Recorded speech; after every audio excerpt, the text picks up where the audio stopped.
ख्रीस्त में प्यारे भाई एवं बहनों, आइए हम प्रभु को धन्यवाद दें क्योंकि प्रभु ने आज हमें अपने सुंदर वचनों के द्वारा आध्यात्मिक बल एवं शक्ति प्रदान करने वाले हैं। आज का वचन हमें दो मुख्य बिंदुओं पर मनन चिंतन करने के लिए आह्वान कर रहा है। पहला है मेरा बुलावा और दूसरा है इस बुलावे में प्रभु के लिए मेरा कार्य, my call and my mission in God's call. आज का पहला पाठ निर्गमन ग्रंथ से लिया गया है। अध्याय 19 पद संख्या 3 में हम नबी मूसा के बुलाहट के बारे सुनते हैं, जो अपनी कमजोरियों को गिनाते हुए अपनी बुलाहट पाते हैं। मूसा अपने आप को बहुत कमजोर समझते थे, लेकिन ईश्वर उन्हें सशक्त बनाते हैं, मजबूत बनाते हैं, उनके जीवन में आशा की किरण भेजते हैं। यही कारण है वे अपने मिशन में सफल रहे। आज का सुसमाचार संत मती से लिया गया है। अध्याय 10 पद संख्या 1 में हम सुनते हैं, ईसा ने अपने 12 शिष्यों को अपने पास बुलाकर उन्हें अशुद्ध आत्माओं को निकालने तथा हर तरह की बीमारी और दुर्बलता को दूर करने का अधिकार प्रदान किया। हमें क्या लगता है, ये शिष्य सभी ये कार्य करने में मजबूत थे? क्या वे पढ़े लिखे थे? वे तो अपने आप को अयोग्य समझते थे, लेकिन ईश्वर उन्हें योग्य बनाता है। यही है बुलाहट, ईश्वर का बुलावा। जब हम ईश्वर का बुलावा को पहचानते हैं, ईश्वर हमें मजबूत बनाता है, सशक्त बनाता है। फिर आज के दूसरे पाठ जो है वह रोमियो के नाम संत पौलुस के पत्र से लिया गया है। अध्याय 5 पद संख्या 6 में हम सुनते हैं कि हम निसहाय ही थे जब मसीह निर्धारित समय पर विधर्मियों के लिए मर गए। इन तीनों पाठों को देखने से एक बात स्पष्ट हो जाती है कि ईश्वर अपना मिशन कार्य पूरा कर चुके हैं और इस कार्य को और आगे बढ़ाने के लिए हमें आमंत्रित कर रहे हैं। हमें बतला रहे हैं कि हमें किस तरह लोगों की सेवा करनी चाहिए, हमें किस तरह अपने आप को आध्यात्मिक रूप से परिपक्व एवं प्रभु के साथ सदा जुड़े रखना है। प्रभु कहते हैं, फसल तो बहुत है परंतु मजदूर थोड़े हैं, इसलिए फसल के स्वामी से विनती करो कि वह अपनी फसल काटने के लिए मजदूरों को भेजें।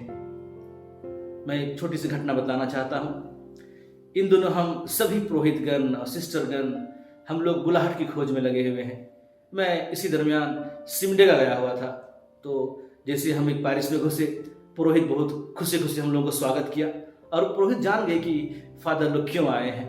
तो पुरोहित कहा, स्वागत है आप लोगों का, आप लोग बहुत लेट नहीं हैं, आप लोग 29वां नंबर में हैं। हम लोगों को लगा कि यहाँ तो बुलाहट नहीं मिलेगी, कोई लड़का लड़की नहीं मिलेगा, लेकिन क्या करें, ईश्वर की योजना थी, हमें स्वीकार करना ही है। इसी प्रकार हम कुछ दिन पहले हम छत्तीसगढ़ में देखे किस तरह एक धर्म बहन पहला मन्नत जब हुआ, कितने खुशी खुशी लोगों के साथ में थी, कितनी खुशी हो रही थी होगी। उन्हें क्या मालूम था कि उसे जेल का दरवाजा भी देखना पड़ेगा, कभी वहां भी जाने का मौका मिलेगा। ये होती ईश्वर की योजना। हम नहीं जानते हैं ईश्वर की योजना क्या होती है, लेकिन बाद में जब वह जेल से निकली कितनी खुश होगी कि ईश्वर के लिए वो कुछ भी करने को तैयार है। एक छोटी लड़की, आप समझ सकते हैं, जब पहला मन्नत हुआ उसके ऊपर क्या बीता होगा। किसी प्यारे भाइयों बहनों, इन दिनों हमारे परिवार में बहुत सारे लोग 10वीं 12वीं कक्षा पास किए होंगे, IAA BA पास किए होंगे। परिवार वाले आप लोग बहुत खुश होंगे क्योंकि मेरा बेटा पास हो गया है, मेरी बेटी पास हो गई है। इसी तरह हम लोग भी बहुत खुश हैं कि चलिए उस परिवार में बेटे बेटी लोग पास हो गए हैं, कोई ना कोई जरूर प्रभु की दाखबारी में काम करने के लिए आएगा। उसके लिए हम लोग प्रत्येक दिन प्रार्थना भी कर रहे हैं ताकि कोई ना कोई प्रभु की दाखबारी में आए। इन दिनों जब हम प्रार्थना करते हैं तो हम विशेष रूप से यही प्रार्थना करते हैं कि हमारे युवागण प्रभु के रास्ता को समझ सकें, परख सकें। क्योंकि हम देखते हैं कि जो वचन में लिखा गया है, हम लोग खोई हुई भेड़ के समान हैं। इसी तरह हमारे युवागण भी खोई हुई भेड़ की तरह भटक रहे हैं। अभी प्रार्थना की आवश्यकता है। आप लोगों को क्या लगता है, प्रभु की दाखबारी में काम करने के लिए मजदूर पर्याप्त हैं? आपके पल्ली में काम करने के लिए बहुत सारे पुरोहित हैं। प्रभु ने 12 शिष्यों को चुना। क्या वे सभी प्रभु के काम करने, प्रभु की दाखबारी में काम करने के लायक थे?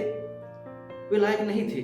प्रभु ने उन्हें लायक बनाया, या फिर प्रभु ने उन्हें काम करने के योग्य बनाया।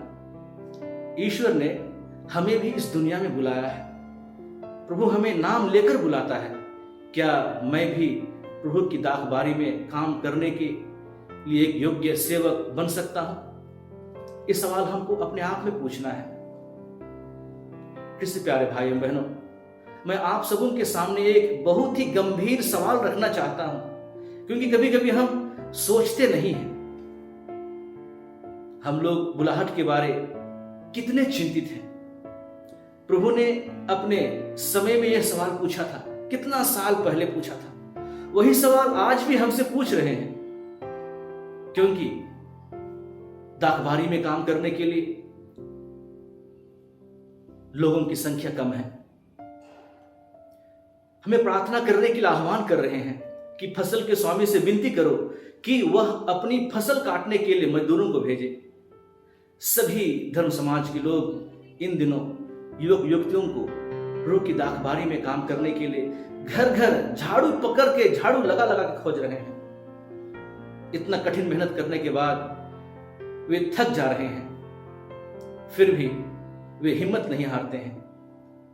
वे ईश्वर की योजना को आगे बढ़ाने के लिए, ईश्वर की योजना को पूरी करने के लिए सदैव तत्पर हैं।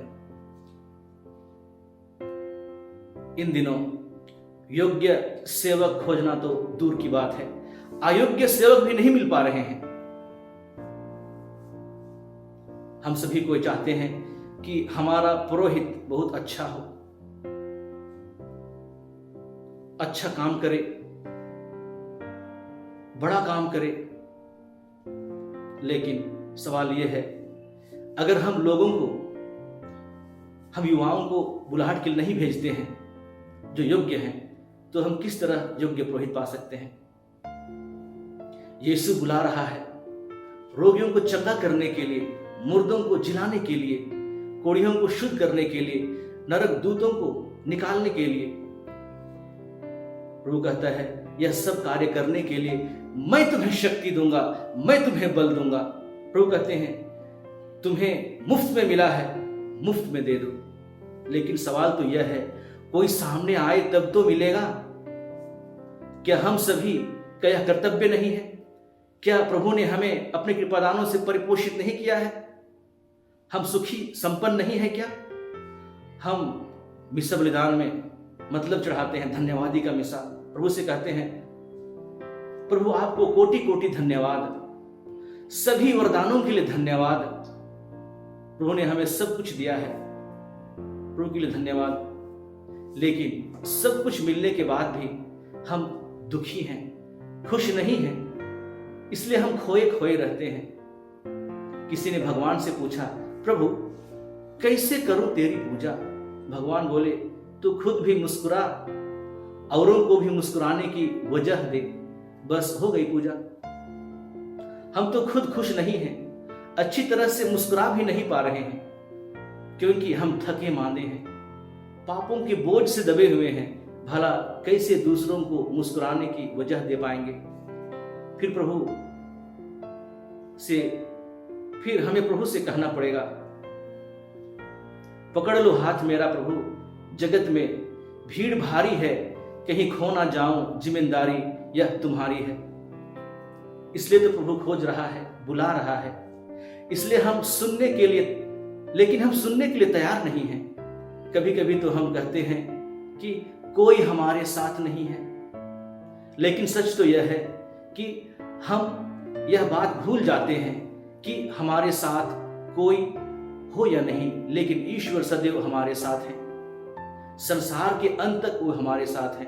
आइए हम प्रभु के आह्वान को सुने, लोगों को प्रभु की दाखबारी में काम करने के लिए प्रेरित करें, अपने आप को दूसरों के लिए, सारी मानव जाति के लिए समर्पित करें। यही हमारा ईश्वर के लिए व्यक्तिगत रूप से सबसे बड़ा उपहार होगा। हम प्रभु के पास फिर से लौट आएं, अपना संबंध प्रभु के साथ अधिक मजबूत करें, तभी हम कह सकते हैं मेरा बुलावा ईश्वर के लिए और इस बुलावे में मेरा मिशन कार्य प्रभु के लिए समर्पित है। और प्रभु से प्रार्थना करें, हे ईश्वर, मुझे अधिक लेने के नहीं, अधिक देने के योग्य बनाओ।